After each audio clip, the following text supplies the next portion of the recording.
بسم الله الرحمن الرحيم. الحمد لله الذي أنزل على عبده الكتاب ولم يجعل له عوجا قيما لينذر بأسا شديدا من لدنه ويبشر المؤمنين الذين يعملون الصالحات أن لهم أجرا حسنا ماكثين فيه أبدا وينذر الذين قالوا اتخذ الله ولدا ما لهم به من علم ولا لآبائهم كبرت كلمة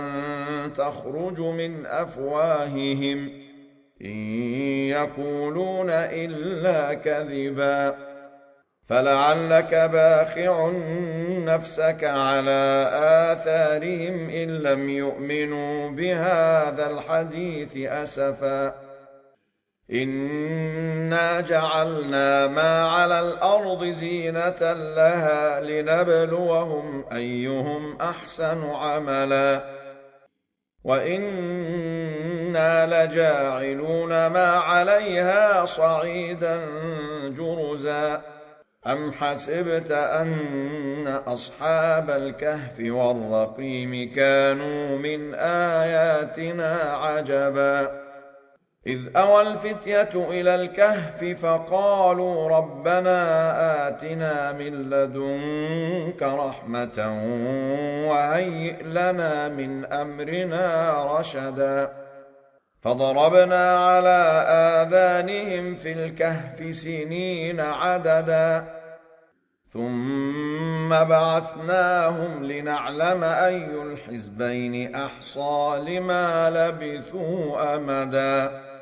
نحن نقص عليك نبأهم بالحق إنهم فتية آمنوا بربهم وزدناهم هدى وربطنا على قلوبهم إذ قاموا فقالوا ربنا رب السماوات والأرض لن ندعو من دونه إلها لقد قلنا إذا شططا هؤلاء قومنا اتخذوا من دونه آلهة لولا يأتون عليهم بسلطان بين فمن أظلم ممن افترى على الله كذبا وإذ اعتزلتموهم وما يعبدون إلا الله فأووا إلى الكهف ينشر لكم ربكم من رحمته ويهيئ لكم من أمركم مرفقا وترى الشمس إذا طلعت تزاور عن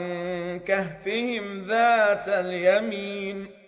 وإذا غربت تقرضهم ذات الشمال وهم في فجوة منه ذلك من آيات الله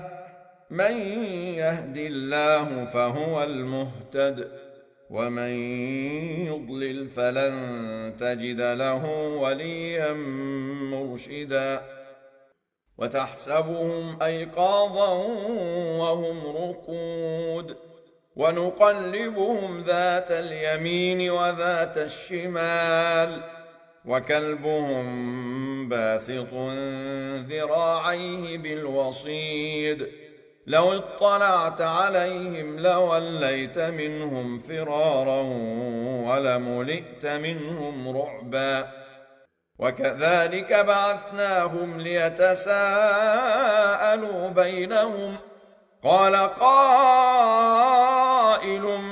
منهم كم لبثتم قالوا لبثنا يوما أو بعض يوم قالوا ربكم أعلم بما لبثتم فابعثوا أحدكم بورقكم هذه إلى المدينة فلينظر أيها أزكى طعاما فليأتكم برزق منه وليتلطف ولا يشعرن بكم أحدا إنهم إن يظهروا عليكم يرجموكم أو يعيدوكم في ملتهم ولن تفلحوا إذا أبدا وكذلك أعثرنا عليهم ليعلموا أن وعد الله حق وأن الساعة لا ريب فيها إذ يتنازعون بينهم أمرهم فقالوا ابنوا عليهم بنيانا ربهم أعلم بهم قال الذين غلبوا على أمرهم لنتخذن عليهم مسجدا سيقولون ثلاثة رابعهم كلبهم ويقولون خمسة سادسهم كلبهم رجما بالغيب ويقولون سبعة وثامنهم كلبهم قل ربي أعلم بعدتهم ما يعلمهم إلا قليل فلا تمار فيهم إلا مراء ظاهرا ولا تستفت فيهم منهم أحدا ولا تقولن لشيء إني فاعل ذلك غدا إلا أن يشاء الله واذكر ربك إذا نسيت وقل عسى أن يهديني ربي لأقرب من هذا رشدا ولبثوا في كهفهم 300 سنين وازدادوا 9 قل الله أعلم بما لبثوا له غيب السماوات والأرض أبصر به وأسمع ما لهم من دونه من ولي ولا يشرك في حكمه أحدا واتل ما أوحي إليك من كتاب ربك لا مبدل لكلماته ولن تجد من دونه ملتحدا واصبر نفسك مع الذين يدعون ربهم بالغداة والعشي يريدون وجهه ولا تعد عيناك عنهم تريد زينة الحياة الدنيا ولا تطع من أغفلنا قلبه عن ذكرنا واتبع هواه وكان أمره فرطا وقل الحق من ربكم فمن شاء فليؤمن ومن شاء فليكفر إنا أعتدنا للظالمين نارا أحاط بهم سرادقها وإن يستغيثوا يغاثوا بماء كالمهل يشوي الوجوه بئس الشراب وساءت مرتفقا إن الذين آمنوا وعملوا الصالحات إنا لا نضيع أجر من أحسن عملا أولئك لهم جنات عدن تجري من تحتهم الأنهار يحلون فيها من أساور من ذهب ويلبسون ثيابا خضرا من سندس واستبرق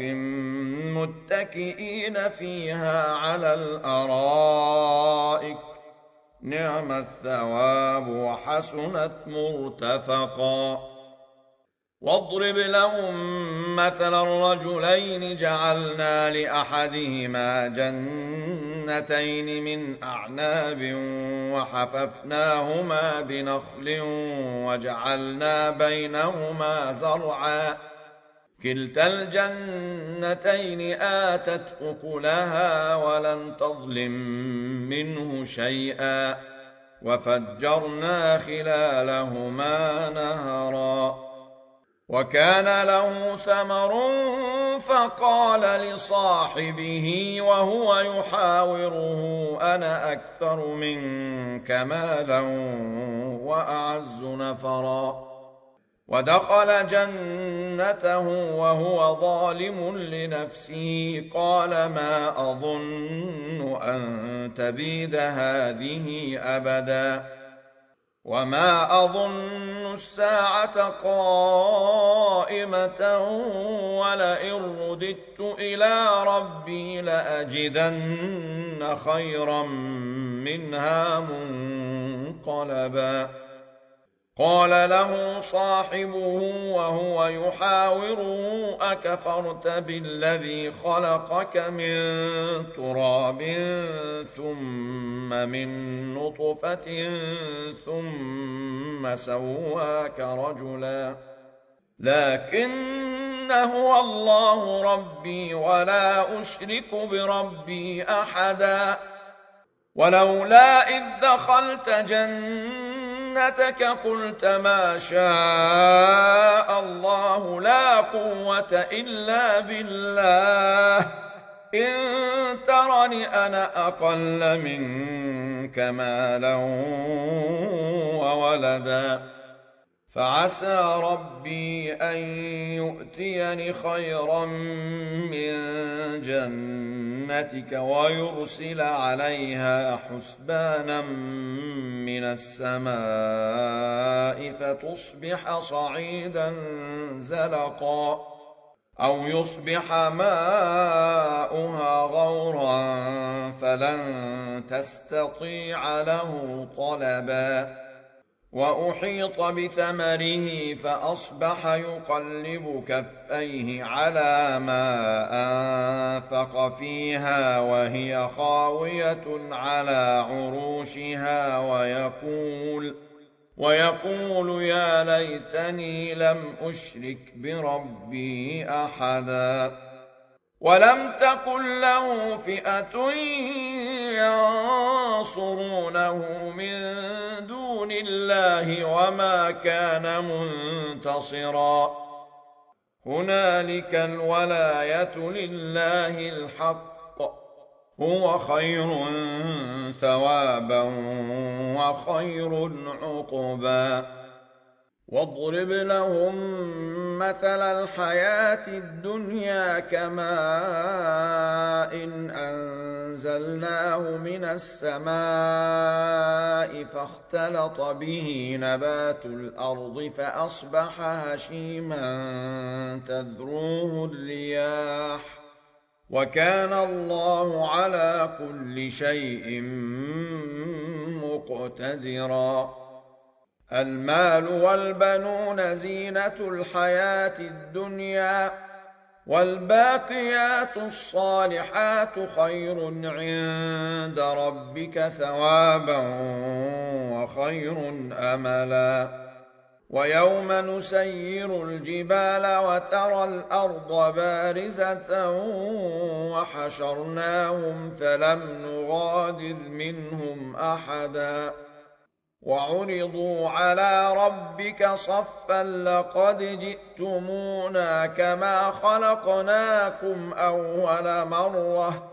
بل زعمتم أن لن نجعل لكم موعدا ووضع الكتاب فترى المجرمين مشفقين مما فيه ويقولون يا ويلتنا ما لهذا الكتاب لا يغادر صغيرة ولا كبيرة إلا أحصاها ووجدوا ما عملوا حاضرا ولا يظلم ربك أحدا وإذ قلنا للملائكة اسجدوا لآدم فسجدوا إلا إبليس كان من الجن ففسق عن أمر ربه أفتتخذونه وذريته أولياء من دوني وهم لكم عدو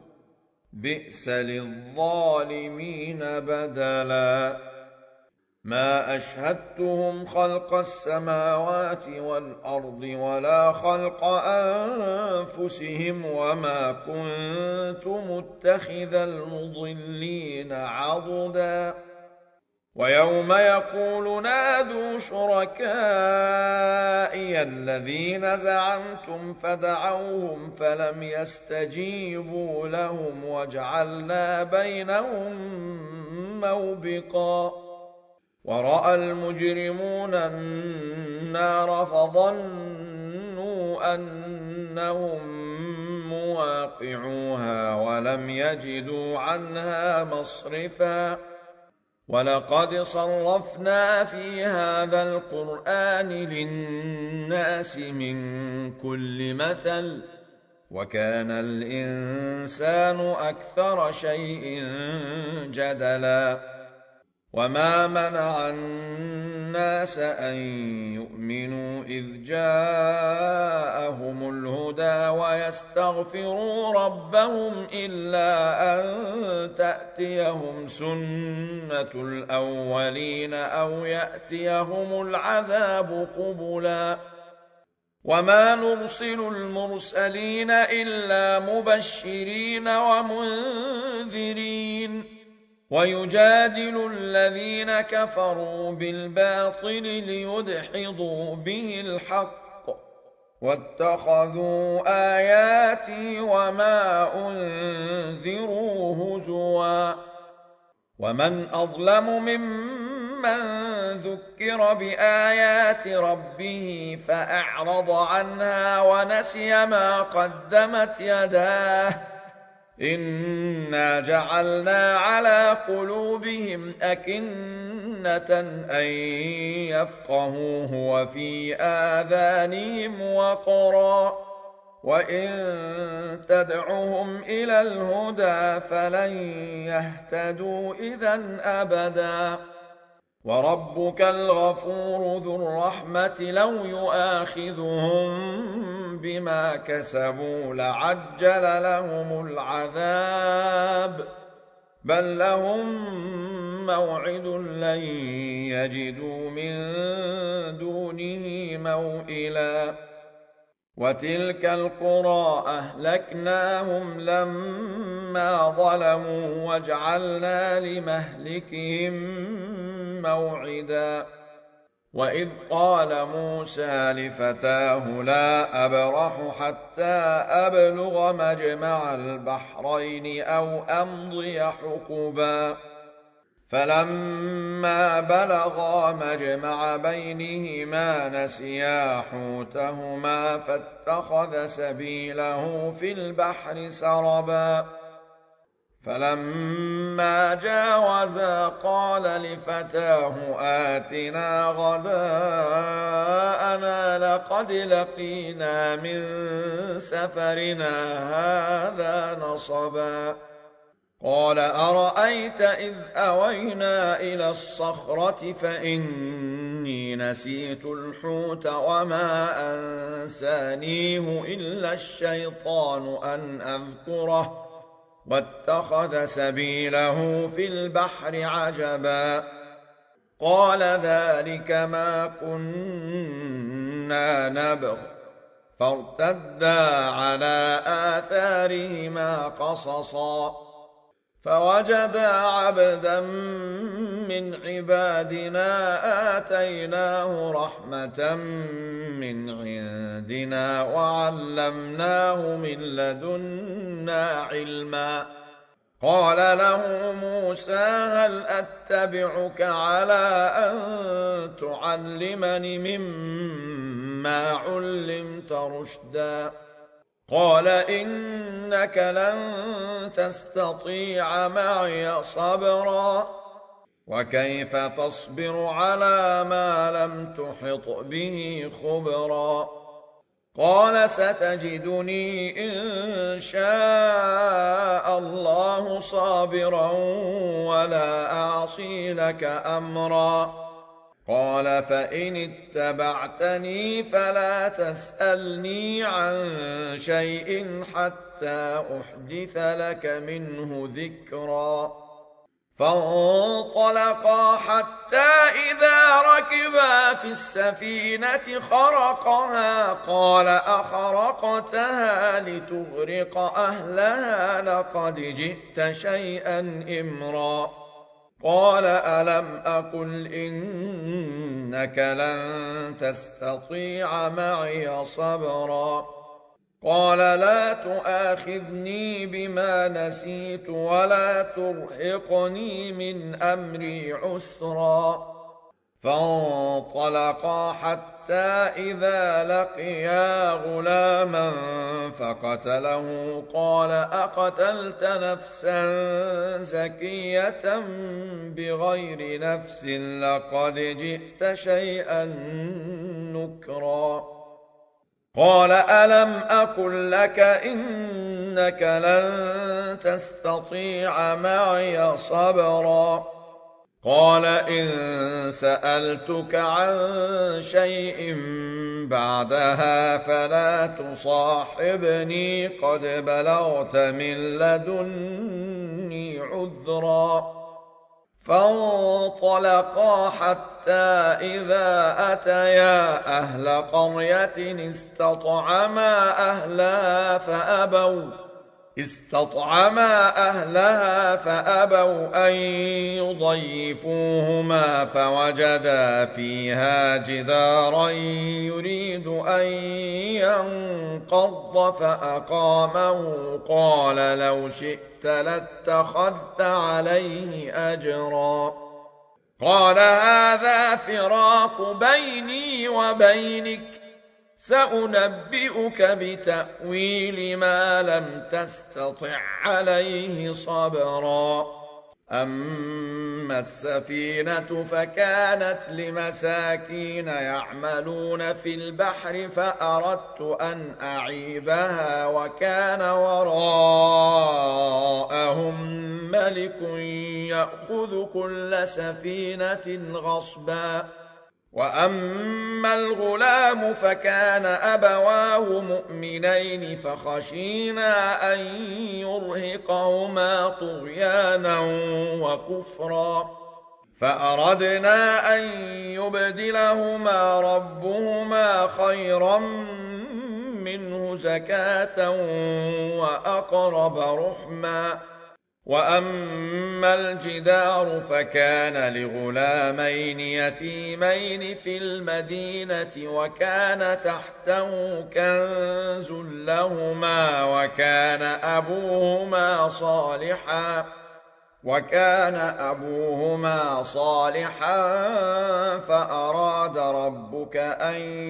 يبلغا أشدهما ويستخرجا كنزهما رحمة من ربك وما فعلته عن أمري ذلك تأويل ما لم تسطع عليه صبرا ويسألونك عن ذي القرنين قل سأتلو عليكم منه ذكرا إنا مكنا له في الأرض وآتيناه من كل شيء سببا فأتبع سببا حتى إذا بلغ مغرب الشمس وجدها تغرب في عين حمئة ووجد عندها قوما قلنا يا ذا القرنين إما أن تعذب وإما أن تتخذ فيهم حسنا قال أما من ظلم فسوف نعذبه ثم يرد إلى ربه فيعذبه عذابا ذكرا. وأما من آمن وعمل صالحا فله جزاء الحسنى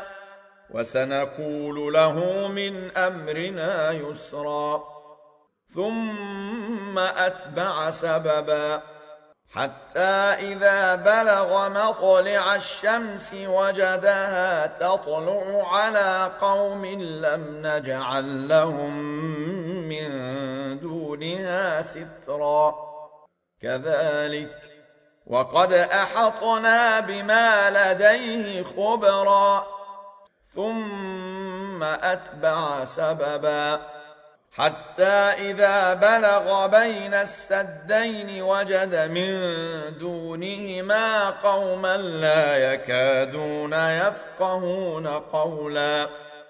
قالوا يا ذا القرنين إن يأجوج ومأجوج مفسدون في الأرض فهل نجعل لك خرجا على أن تجعل بيننا وبينهم سدا. قال ما مكني فيه ربي خير فأعينوني بقوة أجعل بينكم وبينهم ردما. آتوني زبر الحديد حتى إذا ساوى بين الصدفين قال انفخوا حتى إذا جعله نارا قال آتوني أفرغ عليه قطرا. فما استطاعوا أن يظهروه وما استطاعوا له نقبا. قال هذا رحمة من ربي فإذا جاء وعد ربي جعله دكا وكان وعد ربي حقا. وتركنا بعضهم يومئذ يموج في بعض ونفخ في الصور فجمعناهم جمعا. وعرضنا جهنم يومئذ للكافرين عرضا. الذين كانت أعينهم في غطاء عن ذكري وكانوا لا يستطيعون سمعا. أفحسب الذين كفروا أن يتخذوا عبادي من دوني أولياء